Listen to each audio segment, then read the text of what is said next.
Today we're going to apply exponential functions to financial models, in other words, investments, so on and so forth. So what we have in front of you is the typical compound interest formula. What this talks about is when you invest a certain amount of money one time over a period of years at certain interest rates. So you'll see the equation, A is equal to P times the quantity of 1 plus R over N to the NT. All this stuff means the following. A is the amount earned after T amount of years. P is the amount invested one time. They also call this a present value, and that word will be used throughout the book. R is your annual interest rate. N is the number of times you compound it per year. That's the number of times. Compounding means they take interest per year. And T is the number of years the amount's being invested. So here's a problem. Let's say you invest $10,000 over 20 years. It's compounded daily at a yearly interest rate of 9%. And we want to know how much you have after 20 years. Well, this is just straight plug and chug. We're looking for the amount after we invest $10,000, so that's our P. We have 1 plus, the rate is 9%, so that's 0.09. We're taking interest every day, so we're going to assume 365 in a year. It's a non-leap year, let's say.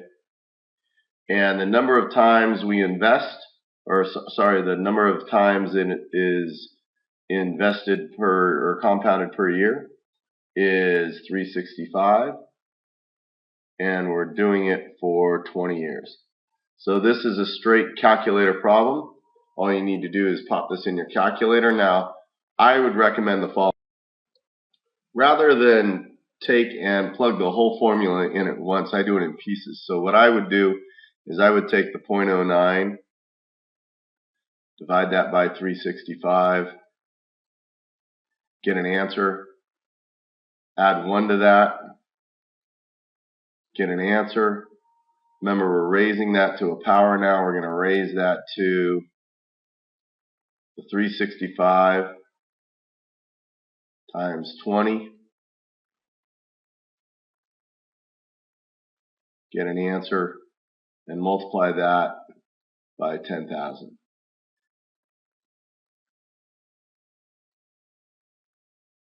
And then we have a final answer of 60,000. I think that was 400 and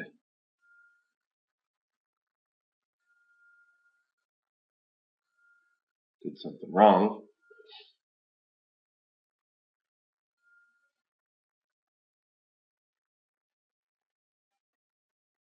So I prefer to do the following. Take and divide 0.09 for the 9% divided by 365. Get an answer. Add to that 1. Once again, there's an answer. Raise that to the 365 times 20 power. Get an answer and multiply that by 10,000.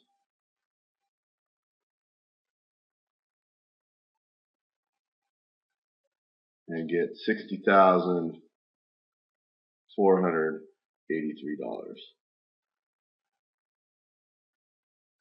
roughly, which isn't bad considering. 6 times your money in 20 years. Not too shabby. Next. We've got this concept called continuously compounded interest, which means rather than compounding like we did in the last problem every day, or compounding once a year, every month, etc., we compound every millisecond of time that you can possibly think of. And we're talking, once again, continuously compounded. So When we say continuously, we mean continuously. The equation is A is equal to PE to the RT. In this case, A is the original amount, P is your present value, R is your rate, and T is your time. Just like in their previous problems, except notice we have the number E in here, which is 2.718, but we're going to use the exact value on the calculator. So here's the problem. If we've got $1,000 or $5,000 invested for 10 years, we invest at 7.5% compounded continuously. How much are we going to have? Well, let's go ahead and do this. We've got 5,000 times E raised to the R, which is 0.075. Time is 10 years, and we're going to get an amount. Again, calculator problem. I would do it as follows. Take and 0.075 times 10, like so. Then we're going to go E raised to the answer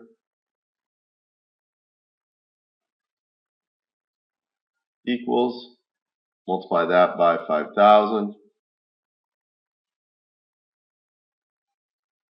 and we end up with about $10,585.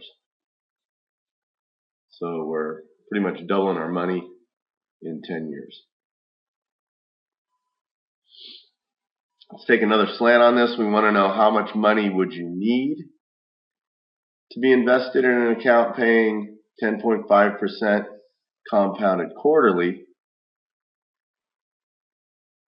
if you wanted to have $5,500 in 5 years. So this is the amount we get in the end. So this is our A value. Here's our rate. This is N for the number of times in a year, and our T is a total of 5 years. So in this case, we have 5,500. That's equal to some unknown amount times 1 plus my rate, 0.105. Quarterly is 4 times a year, raised to the 4 times 5 years. So in this case, basically we can just divide this whole term. So I have P equaling $5,500 over 1 plus 0.105 over 4 raised to the 20th power.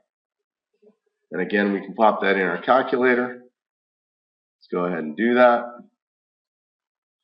I would probably take the inside parentheses first and go 0.105, divide that by 4, add 1 to it, raise it to the 20th power, and then take 5,500, divide it by the answer, and end up with $3,275. So if I start out with that much, invest that over 5 years, I end up with $5,500 if I was getting 10.5%.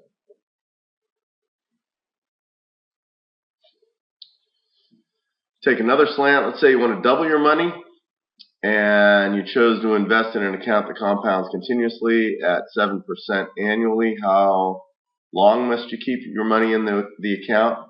Well, we're talking about how long. We're talking about a T value.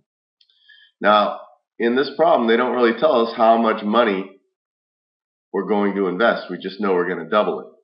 2 ways to do it. You can pick an amount of money and double it, or you can say I have an unknown amount of money and double it.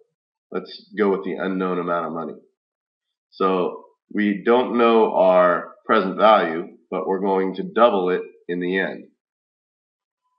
And that's multiplied by e raised to the rate, which is 0.07, times t. So in this case, we're really going to be solving for t. We divide both sides by p, and we get 2 equals e to the 0.07 t. Now I need to solve this. So what I'm going to do is I'll take the natural log of both sides. If I take the natural log of 2, that's equal to the natural log of e to the 0.07 t. We know by our properties that this 0.07 will go out in front. So I have the natural log of 2 equals 0.07 t ln e. And I know that ln e is equal to 1. So if I take the natural log of 2 and divide that by 0.07, I'll get the amount of time necessary. And that time ends up being roughly 9.9 years. So in this problem, we're going to want to take and make $7,000 on an investment of $20,000 if we're compounding monthly at 7.25%. So once again, let's start with an initial amount of $20,000.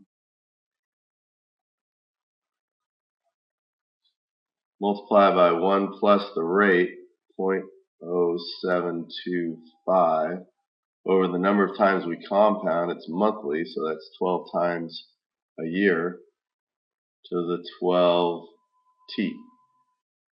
And we're supposed to make $7,000, so in the end I'll have $27,000. To do the math, divide both sides by 20,000, which gets me 27 over 20 is equal to 1 plus 0.0725 over 12. It's all raised to the 12t. I need to bring that unknown out in front, so I'm going to take the natural log of both sides.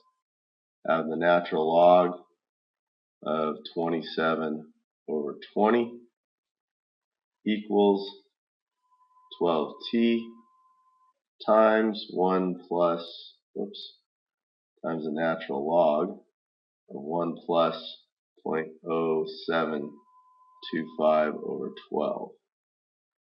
Now I need to get the t by itself, so I'll divide both sides, giving me the natural log of 27 over 20 over 12 times the natural log of 1 plus 0.0725 over 12. And that's going to equal my t value. Let's get on the calculator now. So once again, I'd probably do the inside first, so take 0.0725, divide that by 12, add 1 to it, take the natural log of that answer, multiply by 12,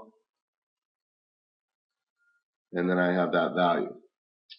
Now I have to divide this into the natural log of 27 over 20. So I'll take the natural log of 27 divided by 20, close that set of parentheses, and divide that by my previous answer.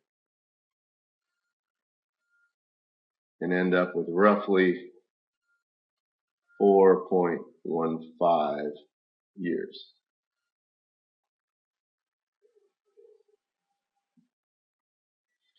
So there's one of pretty much every type of problem you're going to need to do. Some's just plug and chug, and some you'll have to take natural logs of both sides in order to bring the exponent down and solve. Make sure you go fill out your summary, do your My Math Lab, and we'll see you tomorrow.